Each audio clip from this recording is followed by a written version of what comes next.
Live here on your Tuesday morning. Earlier this month, the world's largest country music festival, CMA Fest, brought downtown Nashville to life with more live music than ever. I took a trip to Nashville to interview some of the artists participating in the festival, including Carolyn Miller, who is paving her way in the industry. Take a look.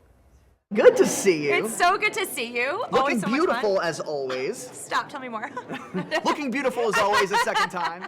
Okay, so let's talk about Long Island first off, because I got into country music later in life when I was around a teenager.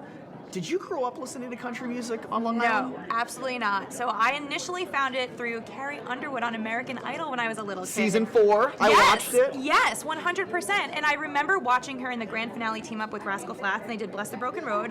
And everything about her, the glam, the beauty, the class, the poise, the voice, I just remember being like, that in my mind is like a pop star. You know, I loved that and wanted to be her so bad growing up. So she was the only one I really listened to, but then I discovered Rascal Flatts through her, and then eventually in college my roommate was from a small town in Mississippi of 300 people, and that's all she listened to, so I started getting into it that way. And so yeah, but college pretty much. But when did you start singing?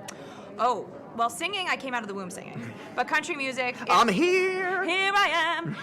Yeah, basically. But I would say country started like in my mid-20s, so maybe like 5 or 6 years ago about.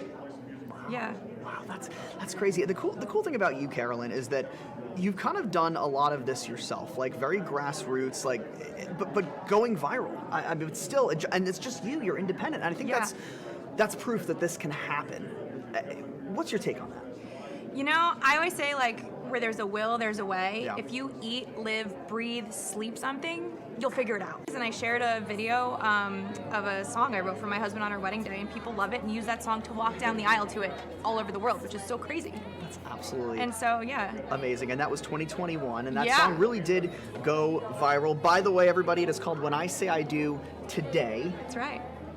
Tell me, I'm sure you have a lot of them, but any examples of just a story that you've heard from a fan who's used the song at a wedding that just sort of moved you? Well, I definitely remember I was performing on stage at Barefoot Country Music Festival in New Jersey. It was their inaugural year, and there was a couple in the front row, and I was talking about When I Say I Do Today, and it was the first time I ever performed it live. And they like held up a sign and they were like, we use this at our wedding.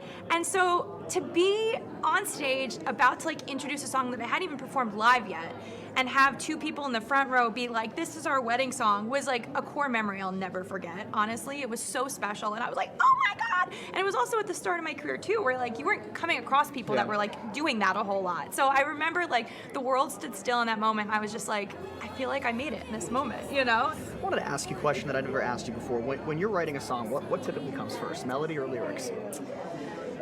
Good question. I think it's a combination. It just depends, honestly, on the vibe. Like, there are times, I'm not even kidding, I'll wake up from a dream and I'll like have a lyric in my head or like a thought or a story, and I'm like, I grab my notes app in the middle of the night. My husband's like, what are you doing? I'm like, I have an idea, hold on.